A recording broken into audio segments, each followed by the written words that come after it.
ایک مرتبہ حدیث پاک میں آتا ہے نبی پاک صلی اللہ علیہ وسلم کسی غزوے سے واپس لوٹ رہے تھے، کفار کے ساتھ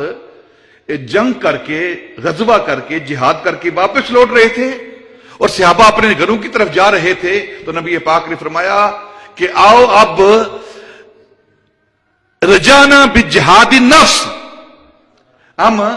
جہاد بالکفار سے لوٹ کر اب جہاد بالنفس کی طرف چلتے ہیں، یعنی اللہ رب العزت کی بارگاہ میں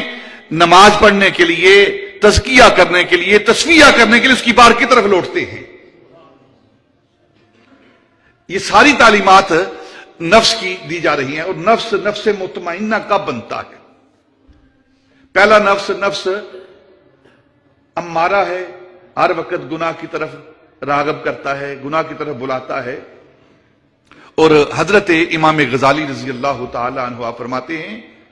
کہ ہر وقت گناہ کرنا، ہر وقت گناہ میں رہنا، سوچ بھی گناہ کی، عمل بھی گناہ کا،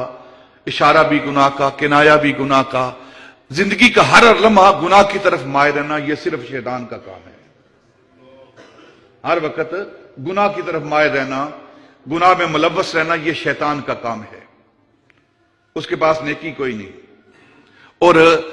ہر وقت نیکی میں رہنا، گناہ سرزد ہو ہی نہ، یہ فرشتوں کا کام ہے، یہ فرشتوں کا کام ہے۔ اور انسان کون ہے؟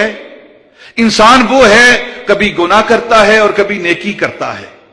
کبھی گناہ کرتا ہے اور کبھی نیکی کرتا ہے،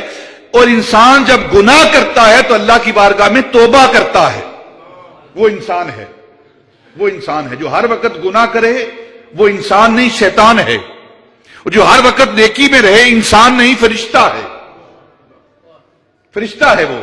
لیکن انسان کون سا ہے؟ انسان کبھی گناہ کرتا ہے، کبھی نیکی کرتا ہے، اور جب گناہ کرتا ہے تو اس کی انسان کی شان یہ ہے کہ گناہ کے بعد اللہ کی بارگاہ میں توبہ کرتا ہے، اور جب وہ نیکی کرتا ہے تو نیکی کے بعد اللہ کا شکر ادا کرتا ہے۔